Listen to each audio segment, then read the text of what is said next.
I know what she said was wrong, he confessed gently. I knew it the moment the words left her mouth. But she's my wife. The mother of my children. What was I supposed to do? Protect the victims instead of the bully. Tell the truth instead of making excuses. Choose right over easy. Easy, he said, laughing bitterly. You think any of this has been easy? My marriage is falling apart. My son hates me. My mother barely speaks to me. The baby won't stop crying, and Corinna just gets angrier and angrier. That's not our fault, Malric. I know, he replied. And for the first time since that pool party, he sounded like my brother. I know none of this is your fault. Lyra dying wasn't your fault. Corinna saying what she said wasn't your fault. Me being too weak to stop her, that's on me, so drop the lawsuit. I can't. Corinna's mother hired the lawyer. If I back out now. He took a breath. If you back out now, what? Corinna will be angry. She's already angry. You'll have marital problems? You already have them. You'll have to choose between your wife and your integrity. That choice was made at the pool party. He went without saying anything else, but I observed him sit in his car for 10 minutes before driving away. Alara had watched through the window. Do you think he'll do the right thing? No, I answered honestly. But at least he knows what the right thing is. That's more than I expected. Friday, our attorney phoned. They want to settle. Drop the lawsuit in exchange for a mutual no-contact agreement. We're already out of contact, Alara noted. This would make it legally binding. Neither party contacts the other, including through third parties or social media. Violation would result in legal consequences. What about the kids, Soren? The agreement would include minors until they reach 18. Alara and I talked about it that evening. It felt like defeat, allowing them to utilize the legal system to reinforce what their cruelty had caused. However, it also represented protection, a paper shield against future persecution. Lyra would want us to be safe, Alara added last. Even if it means making it official that her cousins can't see each other. Saturday, we signed the paperwork. It was finished. The family that had previously gathered for every holiday, birthday and celebration, was now legally required to remain apart. The lawyer stated that these agreements rarely held up if both couples agreed to reconcile, but we knew that would never happen. Some bridges, once burned, produced too much ash to repair. Lyra celebrated her birthday on Sunday. She would have been 5. We went to her burial as a family, carrying her favorite flowers and new toys, which we later donated to the hospital. Our surviving children had written her letters, which they read aloud with trembling but unbroken voices. I got an A on my science project, our middle child announced. You would have liked it, it was about butterflies. I won the chess tournament, our oldest explained. I used the move you always said looked like a horsey dance. I painted you a picture, our youngest remarked, placing a brightly colored canvas against the headstone. It's our family, and you're the son because you're watching over us. Ilara and I hugged as our children told their sister about their life, how much they missed her, and how they would always remember her. It was simultaneously heartbreaking and healing. As we drove home that evening, our son said, "Do you think Lyra knows about everything that happened?" I believe Lyra understands we protected her memory, Ilara added. That when someone tried to use her against us, we stood up and said, "No, that's what matters." And we discovered who truly loves us, our daughter said, with the astounding understanding that children may possess. The people who stayed. Monday morning began with the regular routine, school lunches, business emails, and the rhythm of life continuing despite the legal documents that officially separated our extended family. But something had shifted. The continual dread of waiting for the next attack had passed. The legal arrangement, as cold and official as it was, brought finality. "It's really over," Ilara exclaimed as we watched the students board the school bus. "The conflict is over," I clarified. "The grief, the growth, the healing, that continues. But without them making it harder." "Without them making it harder," I agreed. My phone rang. Junia texted that Mom was planning a small Christmas celebration for the family who chose love over harshness.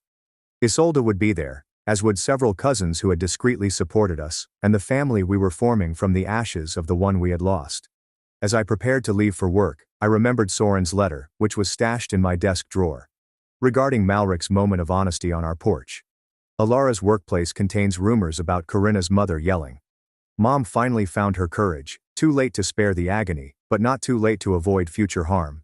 Some stories do not conclude with reconciliation. Sometimes the happy ending is in the separation, in the limits that keep the vulnerable safe from the cruel. Family isn't only about blood, law, or obligation. It can also be about who shows up when it's difficult. That evening we dined with the Aldens. Mrs. Alden had unexpectedly become an ally, her grandmotherly presence soothing our children as they missed their extended family. As we chuckled at her stories and saw our children play with her grandchildren, I realized we weren't simply getting by without our blood family, we were prospering. "You know what?" Ilara asked as we headed home, our kids running ahead. "I think we're going to be okay." "We are," I replied, grasping her hand. "We really are." 6 months later, we learned through our lawyer that Malric and Corinna had divorced. The facts were complicated, involving custody disputes and further legal drama. Soren asked his school counselor if he might write to us when he turned 18. We also saved that letter, which promised a future in which children might choose their own family. Our grief support group became like a second family. Our children thrived without continual criticism. Ilara and I grew stronger together, connected by mutual grief and courage. We discovered that sometimes losing family means finding your tribe. That safeguarding your children sometimes entails teaching them that love has boundaries. That honoring the dead often requires standing up to the living. Lyra's memory lived on, not as a weapon to harm us, but as a beacon that showed us who deserved to share our journey forward.